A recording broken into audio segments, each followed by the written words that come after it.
Hi everyone, welcome back. Thanks for joining us today. We've got a brand new story to share with you. So let's begin. My name is Arthur. When your wife of 10 years looks you straight in the eye and says, "I want a divorce," something shifts in you, whether you're ready for it or not. Except, I was ready. But to be honest, I didn't see it coming that day. While the words felt sudden, the truth behind them didn't. I had been living in silence long before she spoke them aloud.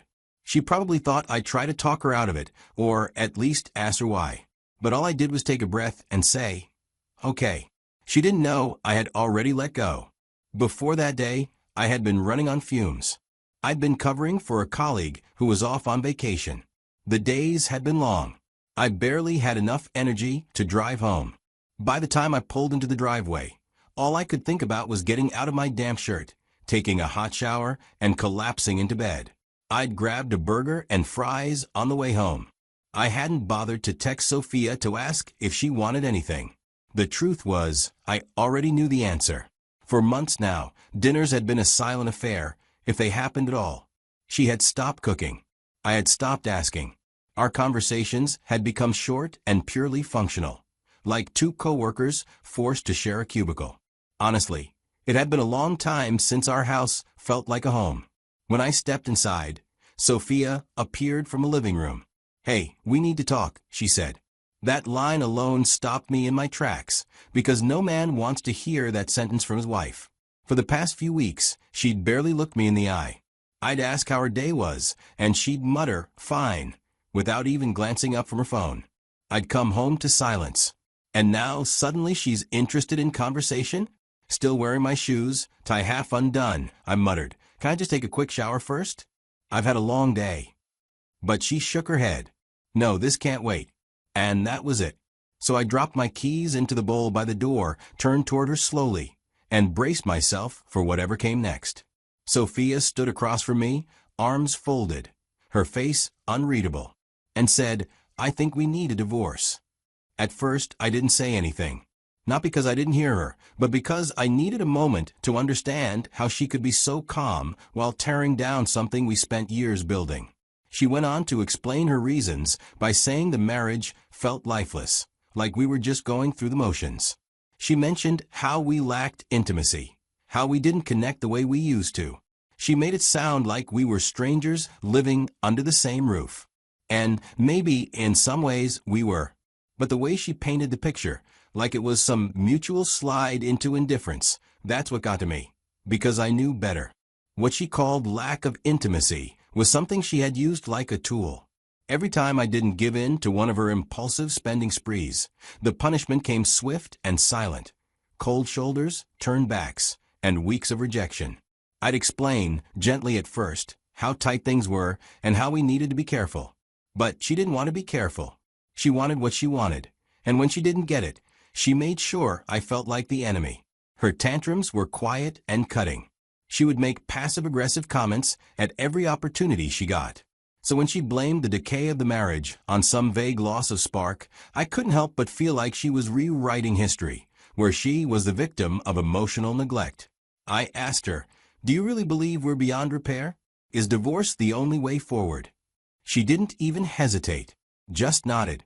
Then, without a word, she walked over to the drawer, pulled out a manila envelope, and brought it to me. These were divorce papers, already filled out, just needing my signature. I didn't argue or plead. I just looked at her and realized I didn't recognize the person standing in front of me anymore. Maybe I hadn't for a long time. I picked up the papers and quietly walked to the bedroom. I needed my bath. I stood there in the bathroom. Every movement felt heavy because of everything building up inside me. As the water warmed up, fogging the mirror, I stepped in and just stood there for a moment. Letting the hot water hit my back, I closed my eyes and let my thoughts run loose. In that shower, surrounded by nothing but the sound of water hitting tile, I reflected on everything I had been ignoring. We used to talk about everything. Now we barely said a word unless it was to argue or correct each other. Somewhere along the line, the connection just snapped. I remembered one fight in particular that stuck with me. I had suggested we try couples therapy. She didn't even look at me, before she laughed and said, "You think I want to sit in a room and talk about our problems like some pathetic housewife?" She made me feel small for even suggesting help. After that, something in me died. She always found a way to compare me to her friends' husbands, too. I wasn't perfect, I knew that, but I wasn't careless either. Still, to her, I was never enough. After a while, I stopped trying to measure up to her imaginary checklist. So when she said she wanted a divorce earlier that evening, I should have been devastated. But in that shower, standing still under the steam, I realized I wasn't broken. I wasn't even sad. I was relieved. Her words didn't crush me, they released me. For the first time in a long time, I wasn't trying to fix something that didn't want to be fixed. I could finally stop pretending. By the time I got out of the shower, my fingers were wrinkled, my skin warm, but my chest felt lighter. I dried off in silence, put on a clean shirt, and walked straight to the bed. I didn't bother saying goodnight. There was nothing left to say. I turned off the lights, lay down, and passed out. The morning after Sophia told me she wanted a divorce, I woke up early, made coffee like I always did, and leisurely took it. I wasn't thinking about how to fix things, I was thinking / how to move on. After a few minutes, I walked into the kitchen where she was scrolling through her phone, and I told her, "I'll need a few days. I want my lawyer to look over the paperwork before I sign anything." She nodded and said, "That's fine." From that moment, her behavior changed almost instantly. Within days, she stopped coming home some nights. And when she did, she'd come in late. She'd leave for girls' nights, dressed like she was 20 again. I didn't need a detective or proof to know she was doing something outside. I just watched the final cracks in what used to be a marriage open wide. At that point, this wasn't something I could fix. When my lawyer finally reviewed the papers, he said, "Honestly, this can be done quietly." We didn't own the house. We were just renting. No kids. No joint savings account. The one we had, she took her money months ago. The car was still under finance. And aside from a few shared kitchen appliances, there was nothing worth fighting over. He made a few small suggestions to avoid unnecessary drama, mostly making sure nothing hidden would come back to bite me. I appreciated that. I wasn't out for revenge. I just wanted to be done. When I got back to Sophia about the divorce, she seemed surprised that I wasn't trying to convince her to stay. She looked at me across the table, eyes searching for something. She probably expected me to beg her, or she thought I'd fall apart. But I didn't. Then she said something, like she was testing the waters. "So you're not even going to fight for us?" I leaned back in the chair, took a breath while looking at her, without flinching. "No," I said. "There's nothing to fight for if you've already made up your mind. You want it out, Sophia." I'm just stepping aside. For the longest time, I had been the one trying to fix things, patch up the silence, smooth over the cold shoulders, pretend her emotional distance wasn't eating me alive. But something shifted in me long before she ever said the word divorce. I'd already started grieving this marriage while I was still in it. So when she finally decided to pull the trigger, I wasn't exactly shocked. I was relieved. For the first time in a long while, I could finally breathe. Before the final meeting with the lawyer, before the papers were signed, and before Sophia even agreed to the last adjustments, I had already quietly leased a new house. I just packed up what was mine and made the move, one box at a time, in silence. The very next day, after she agreed to the lawyer's terms, I was gone with my things. I didn't wait around for things to get messy. I had no interest in rehashing old arguments or dragging things out. The split was straightforward, just a few signatures, and within a month, the divorce was finalized. I was surprised by how easy it was to legally separate from someone who had once been my whole world. But maybe that's the lesson. I had already let her go emotionally long before the legal part kicked in. For the first time in months, I could sit in my own space, on my own terms, without walking on eggshells or pretending everything was fine when it wasn't. I didn't have to explain myself to anyone. I could just be. I know that sounds simple, but when you've been in a relationship where your peace feels like it's always under negotiation, that kind of silence is golden. People ask me why I didn't leave earlier, why I waited until she asked for the divorce.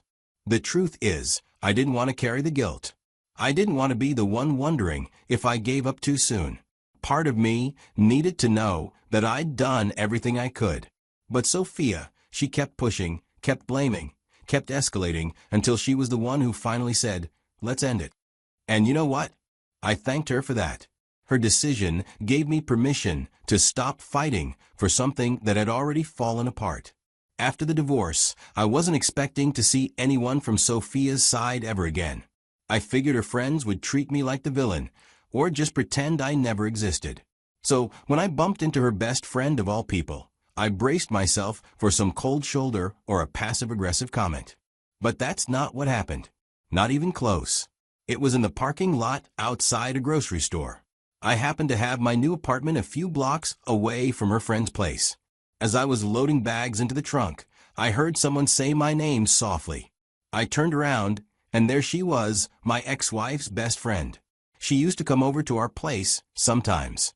I never really got the sense she liked me much. But now, she looked at me with something more sincere. Like she actually saw me. She said, "I heard about the divorce. I just wanted to say, I'm sorry things ended the way they did. You didn't deserve that." I stood there for a second, not sure how to respond. It was so unexpected that I didn't even know what to feel. Then she added, "Honestly, Arthur, you were always good to her. Some of us saw it. She just didn't know how lucky she was." That hit me harder than I expected. I think it was the first time anyone from her circle acknowledged that I wasn't the bad guy, that I had tried and wasn't crazy for feeling the way I did. Then, to my surprise, she offered to help me. She asked if I needed help setting up the new place, anything. I thanked her, but I said no. I didn't want to blur lines or start anything weird. I was still finding my footing, and I wasn't ready to invite people into that space just yet. That small conversation made me start thinking. If my ex-wife's best friend, who used to be close to Sophia, could see my side, what was really going on behind the scenes? What kind of things had Sophia been saying to her friends about me? And were all of them really on her side, or were they just watching things fall apart without saying a word? That moment planted a seed. I started wondering how much of Sophia's coldness had come from her, and how much of it had been influenced by the people around her.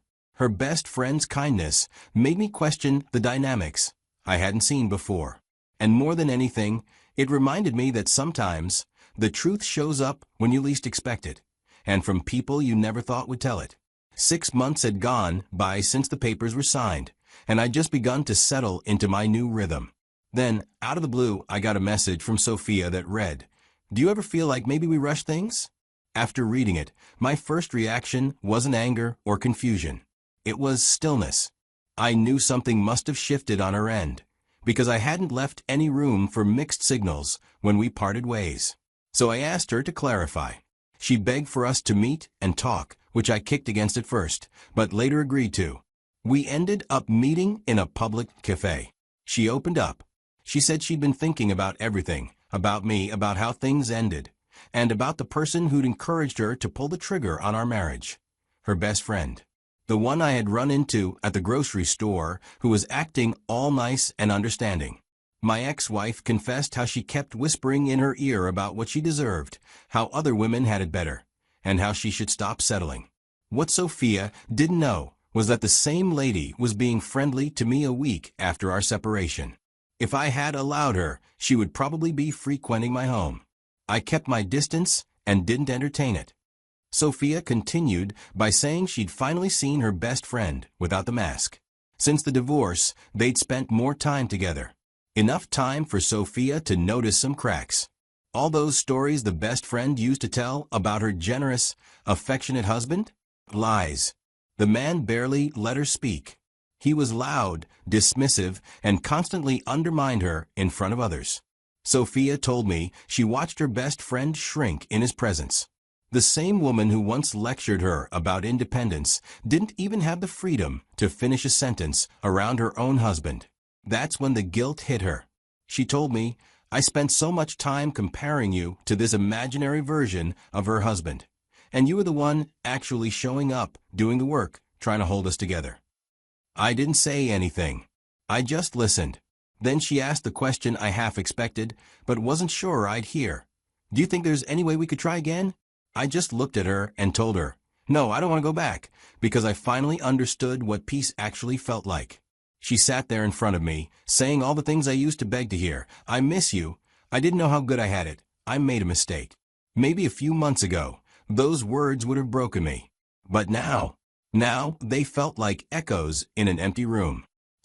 The truth is, I've grown to enjoy the quiet. I've come to value my own company.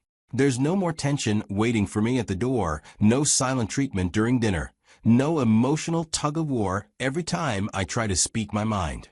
I've learned how to sleep without feeling like there's a storm brewing beside me. That kind of peace. It's not something I'm willing to give up. I told her I wasn't angry and I wasn't trying to hurt her. But I was done. I had spent so much of our marriage twisting myself to keep things together. And now that I've stepped away from it, I see how much of myself I lost in the process. I've got that part of me back now, and I'm not letting it go again. She tried to remind me of the good times. I reminded her of the nights I came home feeling invisible. She said she'd change. I told her she had every chance to change when it mattered. But I'm not someone's backup plan. I'm not a comfort zone to return to when other options fall through. In the end, I wished her well, and I meant it because that chapter is closed. And I'm okay with that.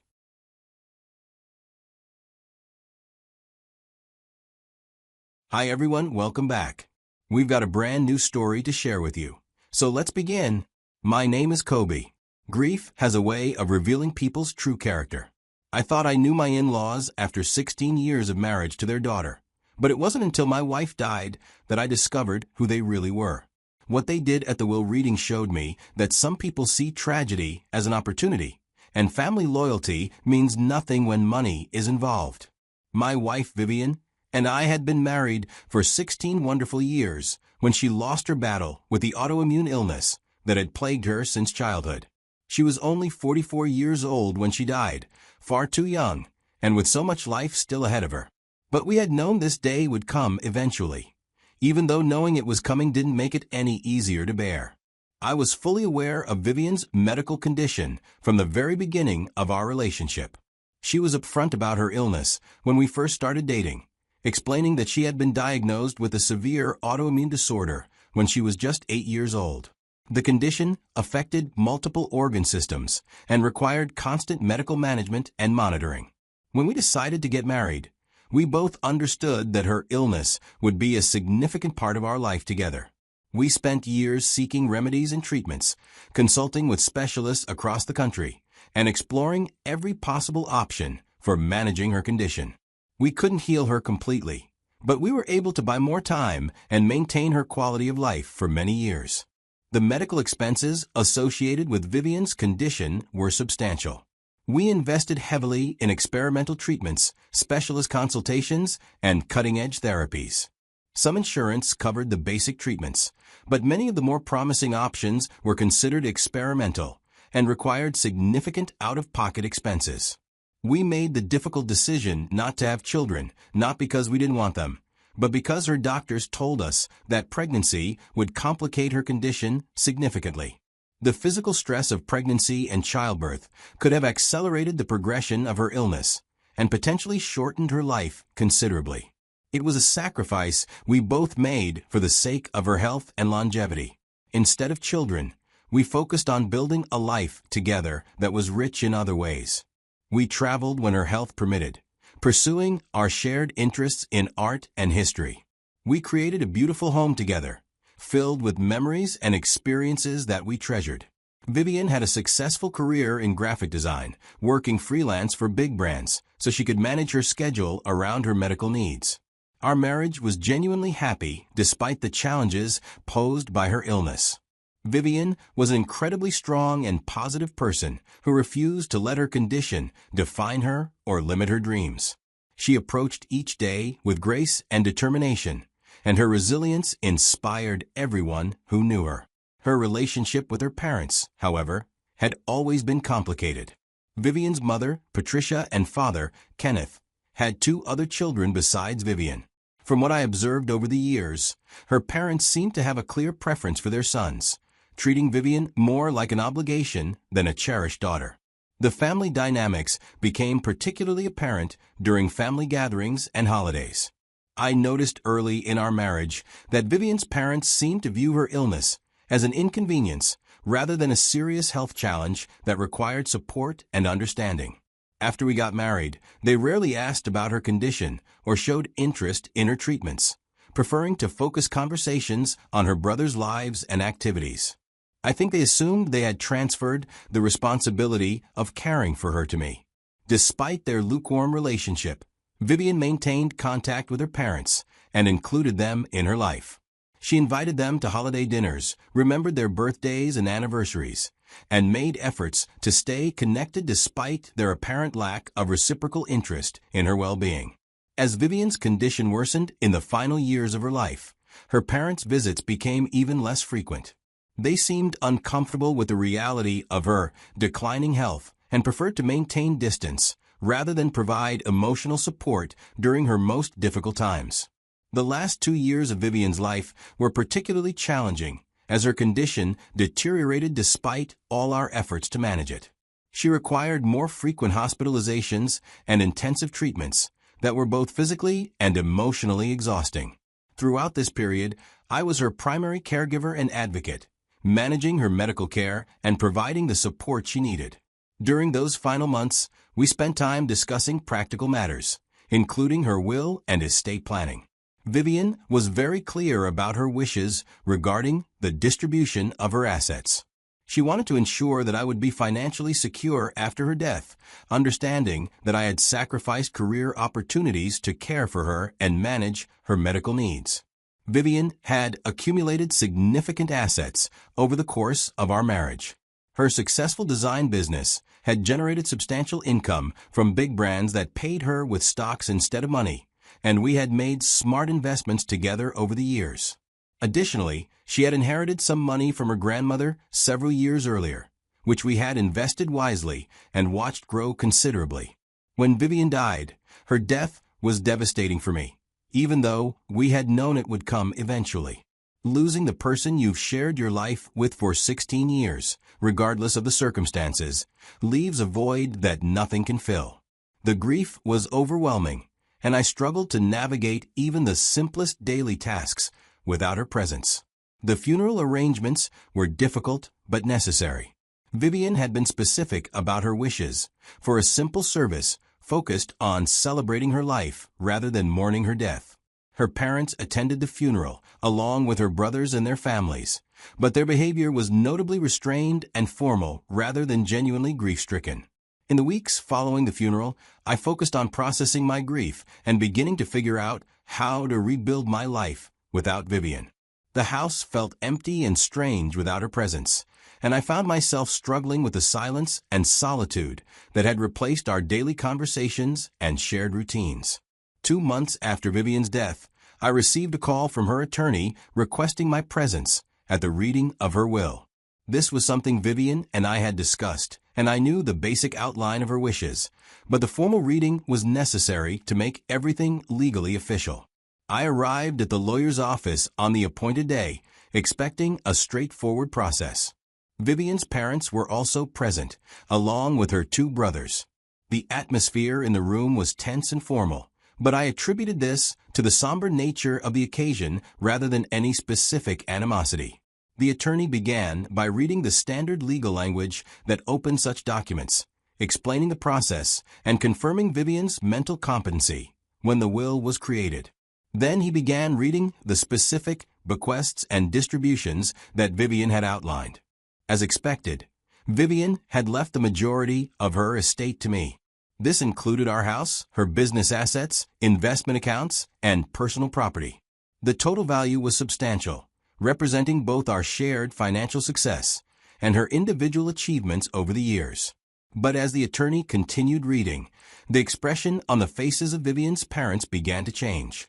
What started as polite attention evolved into obvious displeasure and then outright anger as they realized the extent of what Vivian had left to me rather than to them or her brothers. When the attorney finished reading the main provisions of the will, Patricia immediately spoke up, her voice sharp with indignation. She declared that our daughter's money belongs to her brothers, making it clear that she believed Vivian's brothers should have inherited Vivian's assets rather than her husband, who is not her blood. Vivian's father supported his wife's position, arguing that family money should stay within the bloodline rather than going to someone who wasn't a biological relative.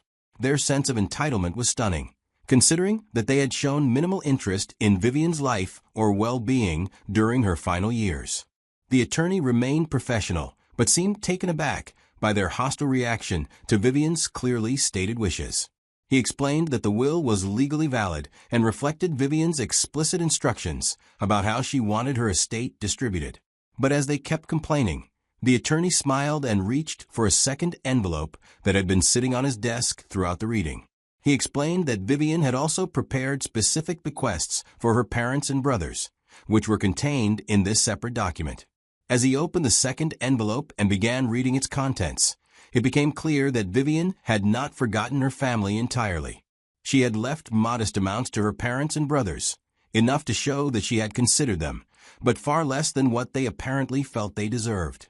The amounts Vivian had designated for her parents and brothers were reasonable but not extravagant. She had left each of her brothers a few $1,000s, along with some personal items that had belonged to their grandmother. For her parents, she had designated a slightly larger amount, along with some family photographs and keepsakes. But these bequests only seemed to inflame Vivian's parents' anger further. Rather than being grateful for what Vivian had chosen to leave them, they became even more indignant that the majority of her estate was going to me. They seemed to view her generosity toward me as a direct theft from what they considered their rightful inheritance. Vivian's brothers, following their parents' lead, also expressed disappointment and anger about the will's provisions. They complained that, as Vivian's brothers, they should have received larger portions of her estate, regardless of the fact that they had maintained only superficial relationships with her in recent years.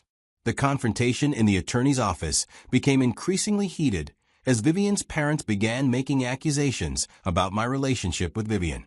They claimed that I had manipulated her during her illness, suggesting that I had used her vulnerable state to influence her estate planning decisions.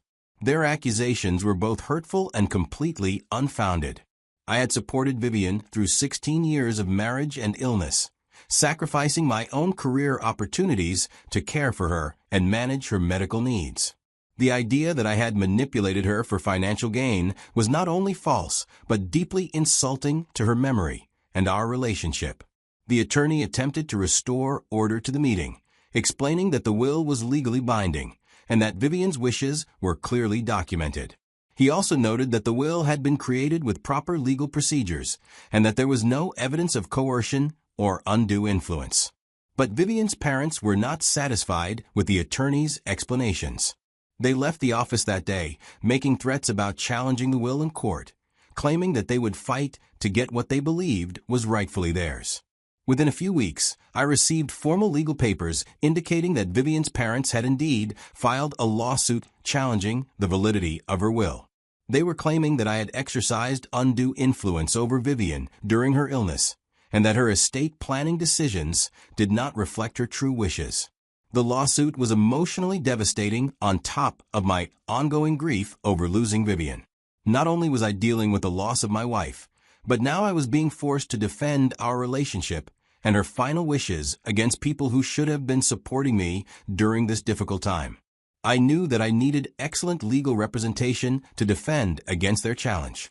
I hired one of the most experienced estate litigation attorneys in the city, someone with a strong track record of successfully defending against will contests.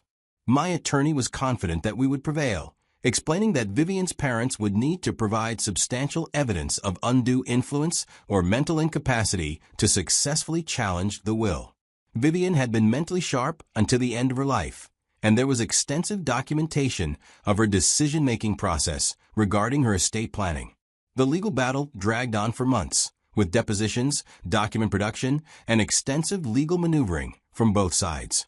Vivian's parents hired their own attorney and pursued every possible angle to challenge the will's validity. During the discovery process, it became clear that their case was extremely weak. They could provide no evidence of manipulation or coercion, and multiple witnesses testified to Vivian's mental competency and clear understanding of her estate planning decisions. The depositions revealed the true nature of Vivian's parents' relationship with Vivian. When questioned under oath about their involvement in her medical care and their knowledge of her condition, it became apparent that they had been largely absent from her life during her most difficult years. My attorney did an excellent job of demonstrating that Vivian's estate planning decisions were consistent with her values and the realities of our marriage. The evidence showed that I had been her primary caregiver and emotional support throughout her illness, while her parents had maintained minimal contact and shown little interest in her well-being. After months of litigation, the judge ruled decisively in my favor. The court found that Vivian's parents had failed to provide any credible evidence of undue influence or mental incapacity. The will was upheld as valid and enforceable, and Vivian's wishes were legally confirmed. But the victory came with additional consequences for Vivian's parents. Because their lawsuit had been frivolous and without merit, the court ordered them to compensate me for my legal fees. This is where their financial calculation began to backfire significantly. When they learned the amount they would need to pay for my legal expenses, my in-laws were shocked. I had used one of the most expensive attorneys in the city, and the fees for months of complex litigation were substantial. The amount they owed was far bigger than what they had imagined when they decided to challenge the will. The final resolution of the legal battle was satisfying in a way that went beyond the financial outcome. The court's ruling had vindicated both Vivian's wishes and our relationship, while exposing the true character of people who had claimed to love her, but had actually viewed her primarily as a potential source of inheritance. Vivian's parents' attempt to claim Vivian's assets had backfired completely. Not only did they fail to receive any additional inheritance, but they also ended up paying substantial legal fees that far exceeded the modest bequests Vivian had originally left them. The entire experience taught me important lessons about family dynamics and the way grief can reveal people's true priorities. Vivian's parents' behavior showed that their concern for Vivian had always been secondary to their interest in her potential financial value to them. Looking back on the situation, I realized that Vivian had probably understood her parents' character better than I had given her credit for. Her estate planning decisions reflected a clear understanding of who had truly been there for her during her life and illness. The lawsuit and its aftermath also highlighted the importance of proper estate planning and legal documentation. Because Vivian had worked with a competent attorney to create a legally sound will, her wishes were ultimately protected despite her parents' challenge. The experience was emotionally exhausting and financially expensive, but it unexpectedly provided closure. The legal battle forced me to defend and articulate the reality of my relationship with Vivian, which helped me process my grief and affirm the value of what we had shared together. Today, I'm grateful that Vivian's final wishes were honored and that her memory was ultimately protected from those who would have exploited it for financial gain. The people who truly loved her were those who supported her during her life, not those who appeared only after her death to claim what they thought they were owed. Vivian's parents' greed cost them far more than they could have imagined. They lost not only the legal battle, but also any remaining dignity or respect they might have claimed as Vivian's parents. Their actions revealed them to be exactly the kind of people Vivian had chosen not to prioritize in her estate planning. The lawyer's smile when he opened that second envelope said everything about the situation. Even Vivian's attorney had understood the dynamics at play and had probably anticipated exactly the kind of reaction her parents would have to her final wishes. In the end, love and loyalty were rewarded, while greed and entitlement were punished. Vivian's estate went to the person who had stood by her through 16 years of marriage and illness, not to the family members who had viewed her primarily as a potential inheritance opportunity. The memory I carry of Vivian is not tainted by her parents' behavior or their failed legal challenge. She was a remarkable woman who faced her illness with courage and grace, and her final decisions reflected the same wisdom and strength that had characterized her throughout her life. Her legacy belongs to those who truly loved her, not to those who merely shared her DNA.